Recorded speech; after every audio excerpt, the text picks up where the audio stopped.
Esta mañana, hermanos, vamos a entrar en la meditación de la palabra del Señor y de alguna manera, hermanos, le vamos a dar seguimiento al tema que ya escuchamos, hermanos, que es no olvidar, hermanos, el fundamento de nuestra fe y conmemorar, hermanos, la resurrección del Señor.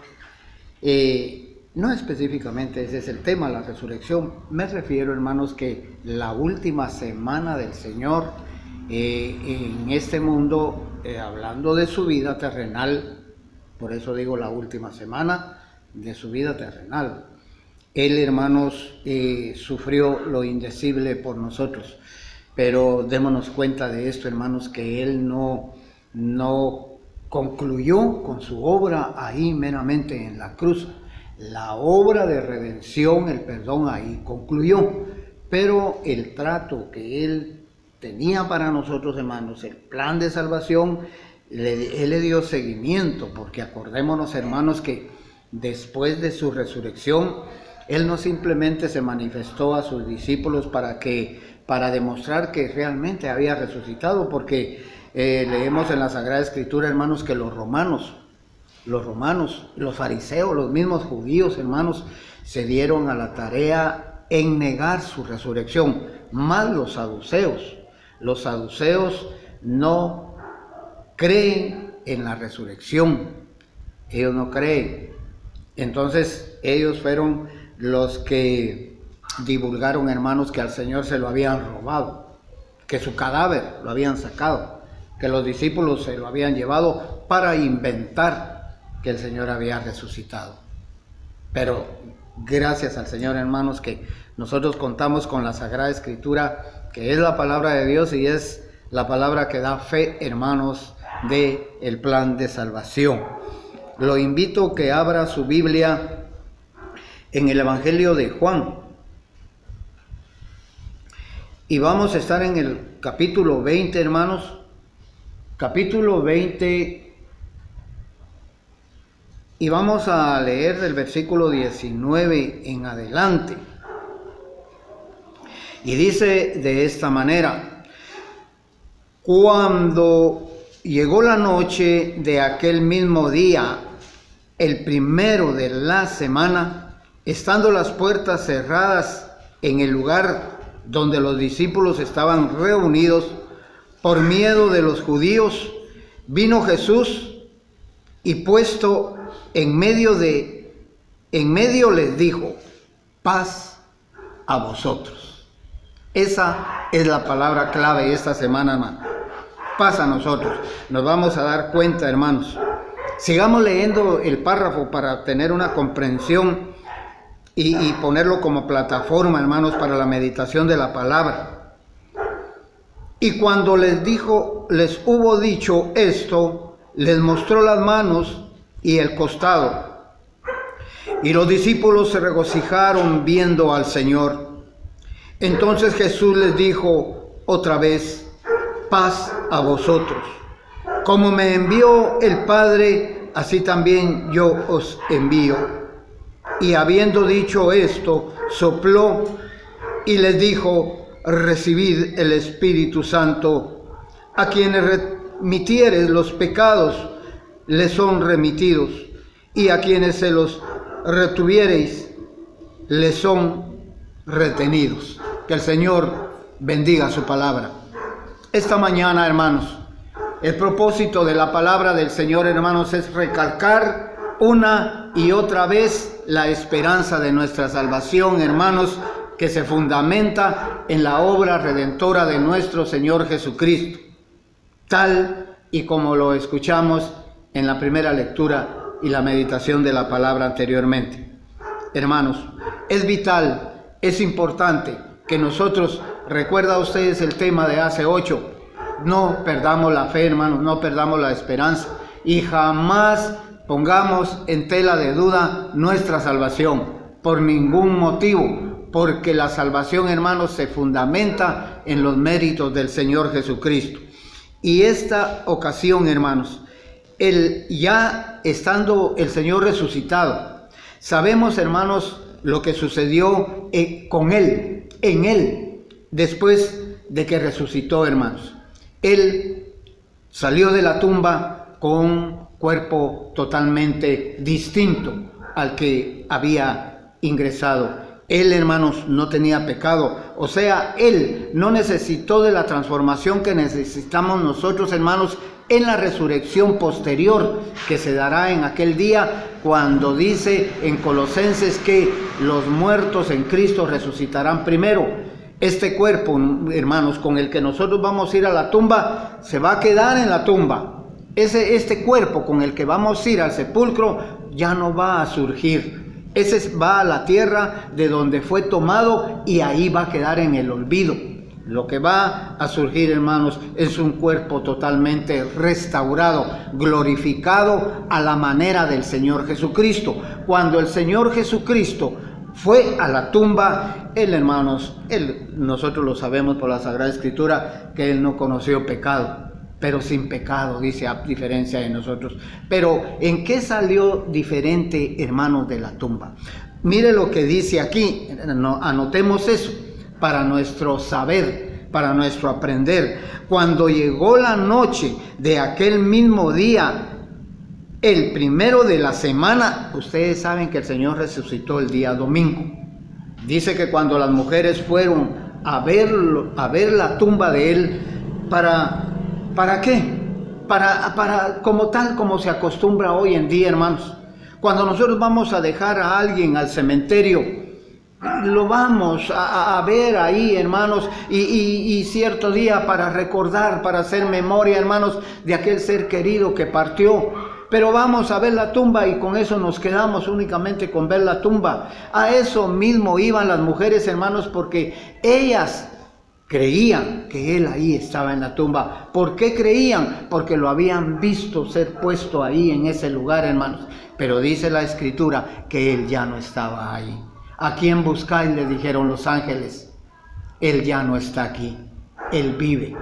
Entonces, hermanos, ¿por qué ese mismo domingo, dice, por la noche? Él había resucitado en la mañana, hermanos. Para entonces, ¿qué había en el corazón de los discípulos? Tristeza, desconsuelo, desaliento, hermanos, y miedo.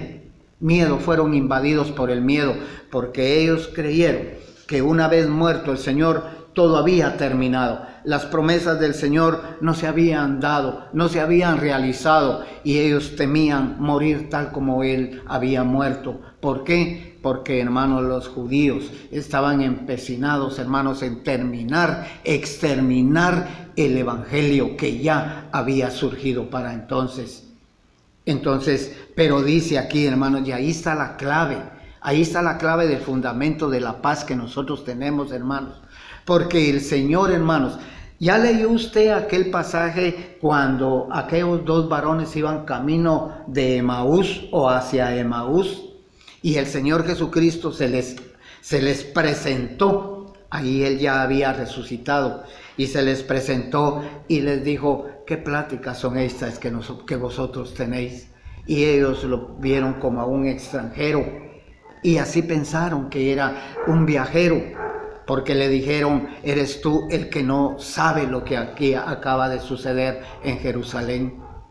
Entonces, hermanos, de esa misma manera, ese mismo día domingo, hermanos, pero ya por la noche, dice aquí, cuando llegó la noche de aquel mismo día, el primero de la semana, estando las puertas cerradas en el lugar donde los discípulos estaban reunidos por miedo de los judíos, vino Jesús y puesto en medio les dijo: paz a vosotros. Estando las puertas cerradas, esa es la diferencia de lo que les digo. ¿Por qué Él surgió del sepulcro, hermanos? Pero ya no como había entrado al sepulcro, como lo habían puesto en el sepulcro, porque dice que Él resucitó con un cuerpo intangible. Entró estando las puertas cerradas, hermano. ¿Qué quiere decir? Que Él ya netamente era espíritu, tal como Él es. Él encarnó cuando vino a este mundo, hermanos, cuando nació de una mujer. Él adoptó una condición, hermanos, humana. Él podía ser tocado. Él podía ser visto y palpado, Él tenía un cuerpo tangible, pero después de resucitado, Él ya, y recuerdan ustedes cuando una de las discípulas, una mujer de las que lo acompañaban, donde lo vio y se postró a sus pies, ella lo quiso tocar y Él le dijo, no me toques, no me toques. Él tenía un cuerpo, mire, Él era físicamente, Él era el mismo, en apariencia Él era el mismo, porque Él resucitó con un cuerpo glorificado. ¿Qué quiere decir, hermanos? Que Él resucitó de la tumba con la condición de un Dios vivo y verdadero. Se lee en la Escritura, hermanos, siendo Dios se hizo hombre, y siendo hombre no dejó de ser Dios. ¿A causa de qué? Que Él no conoció pecado. Él, hermanos, estuvo en la orilla, en el abismo del pecado. El pecado lo acechó a Él, hermanos, tal como nos acecha a nosotros. Satanás dice que fue llevado por el Espíritu a la cima del templo, y ahí Satanás lo provocó, hermanos, a que él hiciera cosas que hubieran echado a perder su condición de Dios y hubieran echado a perder el plan de salvación. Lo tentó de tal manera, hermanos, que el Señor lo pudo haber hecho. ¿Sabe por qué? Porque Él era hombre, al igual que nosotros. Al igual que nosotros, acosado por el pecado, al igual que nosotros, con la diferencia que Él, hermanos, siendo hombre, no dejó de ser Dios. Entonces el diablo, hermanos, el intento hizo, y acordémonos que no fue el primer intento del diablo, hermanos, en tocar a Dios. Eso ya lo había hecho él mucho antes, pero en esa ocasión, hermanos, y el Señor le dio la respuesta que necesitaba saber el diablo: adorarás y servirás solo al Señor tu Dios, y a Él servirás, le dijo. ¿Por qué, hermanos? Porque el diablo podrá hacer todo lo que quiera, lo que él quiera y lo que la gente quiera, pero él sigue siendo un servidor de Dios, por muy diablo que sea, ¿verdad? Y tiene que hacer lo que Dios ordena, lo que Dios manda. Bueno, pero el asunto es miren, hermano. Él le dijo a la mujer: no me toques, porque aún no he subido a mi Padre. Él ya tenía una condición de Dios 100%, hermanos. Y ahí había él ya dejado la condición de el riesgo que él corrió en sus 32, 33 años que estuvo en este mundo. Él, hermanos, ¿qué dice la Biblia de Elías? Elías dice: un hombre sujeto a pasiones semejantes a las nuestras. Pues Jesús, hermanos, en su vida terrena, Él fue un hombre sujeto a pasiones semejantes a las nuestras, solo que sin pecado. Él no cayó en el pecado, cosa que nosotros nacimos en el pecado, crecimos en el pecado, y vamos a ser restaurados en nuestra totalidad, hermanos, hasta el día del surgimiento de la venida del Señor. Y cuando seamos restaurados y renovados, hermanos, en el espíritu totalmente, y entonces vamos a adquirir una condición semejante a Él. Eso es lo que se refleja de este pasaje que acabamos de leer, hermanos. Pero de ahí vamos a ir un poco más adelante para comprobar, hermanos, que Él, hasta ahí el pecado se había apartado ya totalmente de Él. Ya el diablo no tenía ninguna potestad, hermanos, de pretender hacerlo caer, porque Él ya había pasado ese periodo, hermanos, que necesitó someterse para llevar a cabo la salvación, para vencer, porque Él venció al enemigo, hermanos, venció al maligno, venció la muerte, venció al sepulcro y venció al pecado. En la carne, hermanos. Eso Él lo hizo en la carne, porque era necesario que lo hiciera en la carne, hermanos, para que Dios lo tomara en cuenta y nos viera a nosotros justos por Él. Por Él es que Dios ahora nos ve justos a nosotros. Entonces continúa diciendo la palabra: les dijo: paz a vosotros. Y cuando les hubo dicho esto, les mostró las manos y el costado, y los discípulos se regocijaron viendo al Señor. la evidencia, hermanos, de lo que ya había sucedido. La evidencia, hermanos, de lo que le provocó la muerte. Él, hermanos, la muerte se apoderó de él y venció la muerte, venció en él, hermanos, porque él tenía que morir literalmente, hermanos. Eso de la muerte del Señor no es una figuración que porque él era Dios, la muerte no lo podía tocar. La muerte lo tocó de tal manera, hermanos, y lo llevó al sepulcro. Y cuando él les dijo, les mostró sus heridas, les mostró la evidencia de la muerte, de que él había muerto realmente, hermanos. Él murió, porque él ocupó el lugar que nosotros deberíamos de haber ocupado en la muerte espiritual, hermanos. Espiritual, pero él lo hizo en la carne. ¿Para qué? Para que la ley, hermanos, que caía sobre nosotros, la ley cayó en él, y la muerte, hermanos, aparentemente tuvo una victoria en él. Y tuvo que haber sido así. ¿Por qué? Porque la Biblia dice que la paga del pecado es muerte. Eso es en nosotros. La paga del pecado es muerte en nosotros. Pero como Él puso el pecho por nosotros, hermanos, Él murió por nosotros. Eso es lo que predicamos. Eso es lo que le predicamos al mundo, hermanos, que Él murió por nosotros, Él murió por el mundo entero, porque de tal manera amó Dios al mundo que dio a su Hijo unigénito, para que todo aquel que en Él cree no se pierda, mas tenga vida eterna. Por la muerte de Él, nosotros hoy tenemos vida. Y el mundo goza de esa corona, hermanos, pero es una corona que el mundo no se la ve. Eso nosotros lo tenemos que recalcar, hermanos, que el Señor, Dios, murió por el mundo entero. Pero el mundo ama más las tinieblas que la luz, y esa es la condenación. Pero continuemos leyendo. Entonces Jesús les dijo otra vez, paz a vosotros. Ya se dio cuenta por segunda vez, paz a vosotros. Hermanos, esa paz que el Señor proclamó por segunda vez, hermanos, fue la entrega de la paz que hoy el mundo a nosotros no nos puede quitar.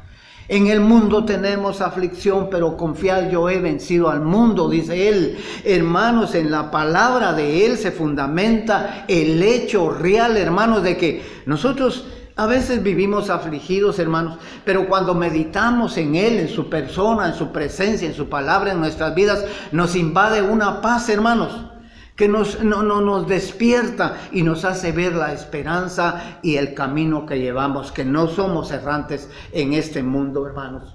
No somos errantes. No somos errantes porque ya tenemos un destino predeterminado. Nosotros ya tenemos una brújula, hermanos. Hay un faro que nos guía y no vamos a la deriva, porque ahora tenemos la presencia real del Señor, hermanos, en nuestra vida. Israel, hermanos, porque iba por promesas que se veían a lo lejos, hermanos. Dice que las promesas de Israel se veían como a través de un paño. Y eso mismo éramos nosotros, hermanos, pero Dios se manifestó, hermanos, en su Hijo amado, y se reveló a nosotros a través de Él. Y nosotros por Jesucristo, hermanos, hoy tenemos franca entrada al trono de la gracia, y eso nos da la certeza, hermanos, y esa certeza se tiene solamente con paz en el corazón, y esa paz es el Señor el que la da. La paz no la da la billetera llena, hermanos. La paz no la da la cuenta bancaria, no la da las propiedades, no la da todo lo que poseamos. Eso es vanidad, hermano, lo dijo Salomón. Por eso, hermanos, es que cuando de bienestar, de recursos se trata, hermanos, no es lo que sustenta nuestra existencia en este mundo o aún en este mundo. Ya no digamos hablando de la vida venidera. La vida venidera la poseemos, hermanos, y está en las manos del Señor. Él es el que la da y Él es el que la puede quitar. Pero Él, hermanos, no vacila en sus promesas. Las promesas del Señor son reales y verdaderas. Y les volvió a decir, paz a vosotros. Como me envió el Padre, así también yo os envío. Pongámonos en ese pedacito, hermanos, y ubiquémonos. Como me envió el Padre, así os envío yo a vosotros. Pero Él, hermanos, nos capacitó. Él nos preparó, Él no nos envió a la deriva, hermanos. Él no nos envió sin equipo, Él no nos envió sin las herramientas necesarias para poder servirle. Él ya ya aprendimos de Jesús una cosa, hermanos, que cuando Él ordenaba hacer algo, Él ya lo había hecho de antemano, hermanos. Él ya lo había hecho. Él es un verdadero líder, hermanos. Él es un verdadero caudillo. Él cuando ordena algo es porque ya Él pasó por eso. Él tiene no solo la experiencia, sino la sabiduría suficiente, hermanos, para dárnosla. Y aquí más adelante lo vamos a ver. Entonces Jesús les dijo otra vez: paz a vosotros, como me envió el Padre, así también yo os envío. Y habiendo dicho esto, sopló y les dijo: recibid el Espíritu Santo. A quienes remitiereis los pecados les son remitidos, y a quienes se los retuviereis les son retenidos.